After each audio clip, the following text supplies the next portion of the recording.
Verse 15. To know then what are good works, and to apply the same unto the inhabitants of the earth, should be the chief study of a preacher. Verse 16.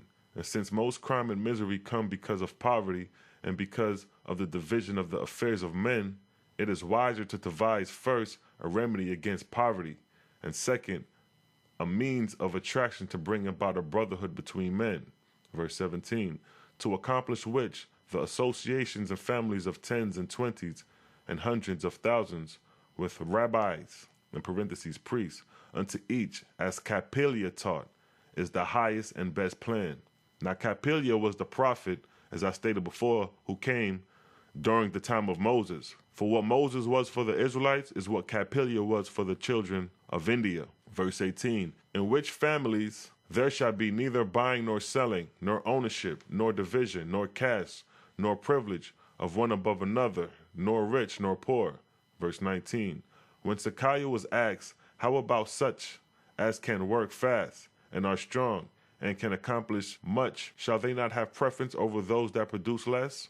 Verse 20, Sakaya said, a certain man had 2 sons, and one was strong and the other weak. And yet that father distinguished not between his sons in his will. Was he then just? Verse 21, they said, a most just father. Verse 22, Sakaya said, so declare I unto you the Almazdian law, to give unto one another all things required, and without distinction as to strength or as to expertness. Chapter 26, here is the doctrine of Sakaya. Verse 1, Sakaya said, ye cannot associate with all men, for many are diverse, for many are of diverse tastes and habits. Verse 2, nevertheless, refuse ye not all associations because of this, for there are such as are consonant with you, and such as are disagreeable to you are nevertheless compatible to others. Verse 3, Omaz hath created a large field, his people are numerous, and there are many in the world, so like unto others. They are as one in all things. Verse 4, choose ye such, and as ye are one with another, so are ye one with the Creator. Verse 5, but most of all will virtue and industry and good works come into the world, by the examples ye place before the young. Better is it to hide and subdue your temper in presence of the young than to conquer a whole state by force of arms. Verse 6, the young are your angels, given by the Creator, and ye are their gods. Consider ye then what kind of kingdom ye raise up.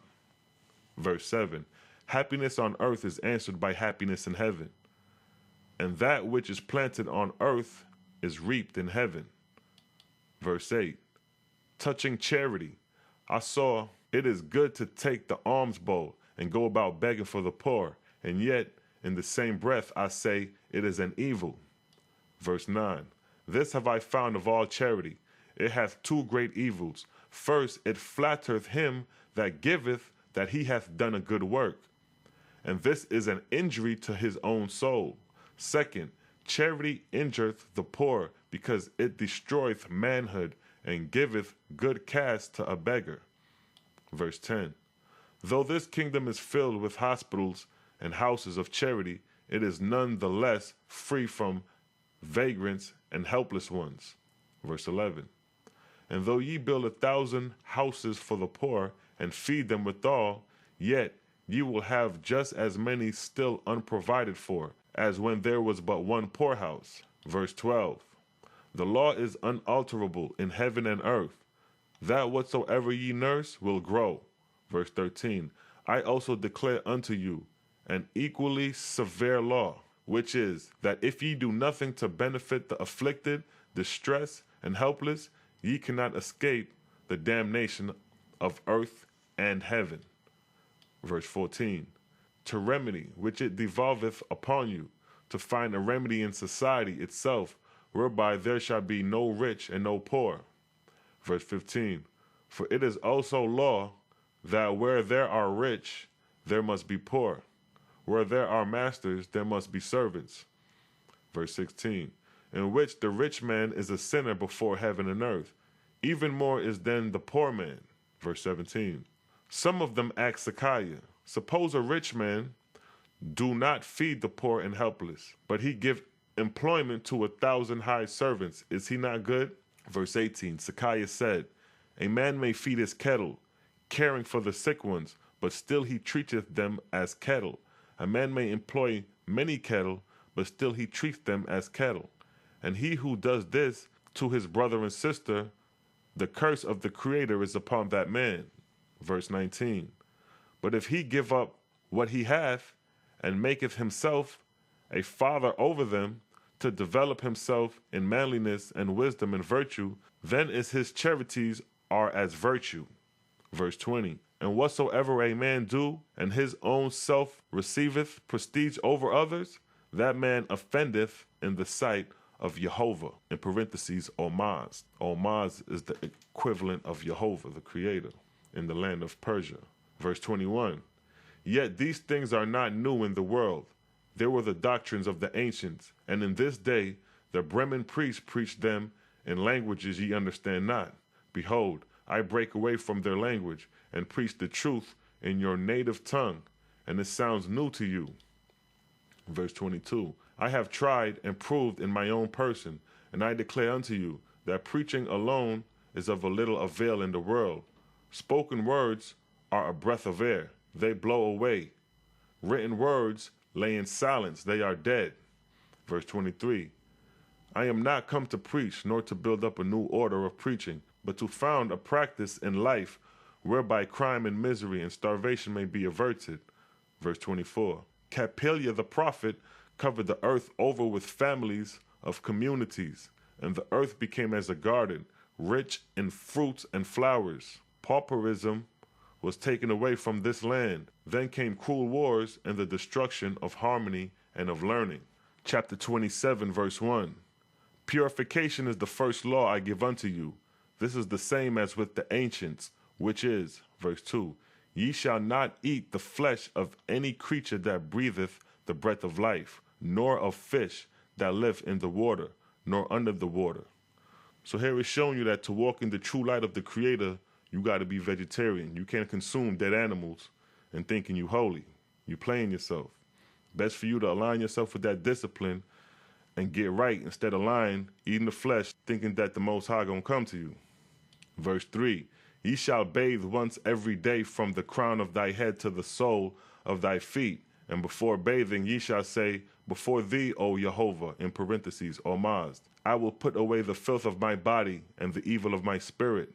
And after bathing ye shall say, as I have with water washed clean the outer man, O thou Jehovah, help me to clean my spirit. Verse 4, in the morning when thou wakest, thou shalt say, help me, O Jehovah, to keep my thoughts pure this day, and my soul full of love and tenderness. Verse 5, in the evening before sleeping, thou shalt say, while my corporeal body sleepeth, O Jehovah, help my less incumbent spirit to see the ways of thy righteous judgment. Verse 16, without purity no man can see the Creator. With purity all man can see him and hear him. And the purity first starts with the dietary law. You got to purify the body before you can purify the mind. Verse 7, it is easy to purify the corporeal body than the spiritual, for diet and baths can accomplish the former. But pure thoughts are required for the soul. Verse 18, a man may be clean as to the flesh, but if he have impure thoughts, he is impure in spirit. Whoso speaketh cruelly or unjustly of his neighbor is foul in spirit. If he speaketh of the shortcomings and deceptions of his neighbors, he is foul in spirit. Verse 9, whereas first of all, purification is the first law of man's own self. Verse 10, the second law is, after being purified, to strive constantly to do good unto others. Verse 11, some of the multitude asks, what means thou by doing good unto others? Verse 12, Shakya said, to inspire others unto purity first, and then to attain individuality. It hath been said from the time without end that to help the poor, to give to them, to serve them, is good works done unto others. But I say unto you, this is but halfway to that which is good. For ye shall not only help them, but shall go and teach them how to help themselves. This is doing good unto others. Verse 13.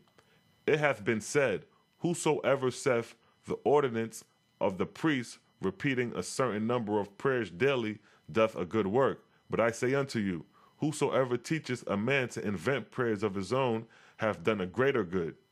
Verse 14.